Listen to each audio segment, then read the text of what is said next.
Our weekly immigration news roundup is brought to you by the law firm of Figueroa and Associates. For a consultation on any immigration or legal matter, please call 855-768-8845. That's 855-768-8845. For full stories and more immigration news, visit www.theimmigrantsjournal.com. That's www.theimmigrantsjournal.com. Hello, my name is Mary Campbell, legal assistant at the law firm of Figueroa and Associates, and your presenter with this week's immigration news. Fearing deportation, mixed-status families in U.S. draw up emergency plans. As federal immigration enforcement intensifies, families in the United States with mixed immigration status, where some members are citizens or lawful residents and others are not, are increasingly living in fear of separation. In response, many are quietly preparing what-if plans, designating guardians for their children, organizing important documents, and making arrangements in case a parent or caregiver is suddenly detained or deported. Preparing for the unthinkable. For many mixed-status families, the threat of deportation is not hypothetical. The possibility of abrupt immigration raids or increased enforcement has forced parents to consider scenarios once thought unthinkable. Some of the preparations being made include designating emergency caretakers. Parents are naming trusted family friends or relatives who can pick up children from school, provide daily care, or make medical decisions if a parent is taken into custody. Collecting essential documents. Identification papers, birth certificates, proof of citizenship, financial records, and immigration documents are being gathered and stored where someone else in the family, or a designated person outside the household, can access them. Legal preparedness. Some are consulting with legal aid groups to understand rights, obtain powers of attorney, and plan for possible detention. A family story.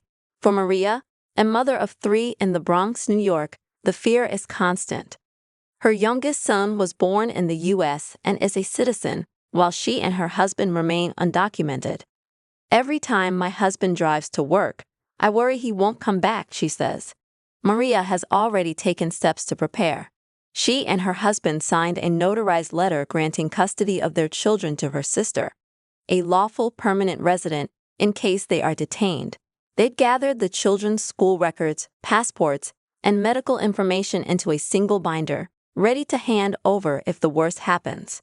It breaks my heart to even think about it, she explains. We came here for a better life, and now we have to prepare our children for the possibility of losing us overnight. Emotional and practical costs. The process is deeply disruptive emotionally. Fear, uncertainty, and anxiety are becoming part of daily life. Psychological toll. Children worry about where their parent is. Families avoid going places like schools or hospitals for fear of encounters with immigration enforcement, and daily routines are altered. Financial vulnerability. Many mixed-status households rely on the income of undocumented members. If a breadwinner is detained, the loss of income can quickly trigger instability, missed bills, housing insecurity, or struggles with accessing basic needs. Community isolation.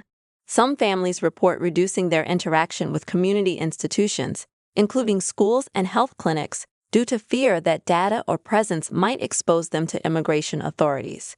Support from communities and advocates. Nonprofits, legal aid groups, and faith-based organizations are stepping in to help. They offer Know Your Rights workshops, inform families of legal protections, teach how to prepare documentation, and assist with confidential planning. Helplines and advocacy groups are distributing checklists and templates for emergency plans. Some municipalities and states are exploring or expanding safe spaces policies, schools, community centers, clinics, where enforcement actions are limited. Policy tensions and gaps. Despite the proactive measures families are taking, significant risks remain. There are no uniform national protections ensuring mixed-status households are safeguarded from enforcement actions that might separate them. Legal aid is often under-resourced. Many families cannot afford legal representation or sometimes lack awareness of existing rights or resources. The fear is exacerbated by ambiguous enforcement policies, especially where local law enforcement cooperates with federal immigration officers. What's at stake? The effects of deportation policy reach beyond individual families. Child welfare. Children raised in mixed-status households can suffer trauma from sudden loss or prolonged absence of a parent. Public health and education. When families avoid medical care or restrict children's enrollment out of fear, consequences ripple into broader systems. Social cohesion. Anxiety and mistrust can fracture community relations, reduce civic engagement, and deepen inequality. Conclusion. For mixed-status families in the U.S., preparing for deportation is no longer a distant concern. It's a necessary contingency. As enforcement policies shift and political debate around immigration intensifies, the question becomes whether lawmakers will provide more robust protections to prevent family separation, or whether fear will remain a constant companion in many households.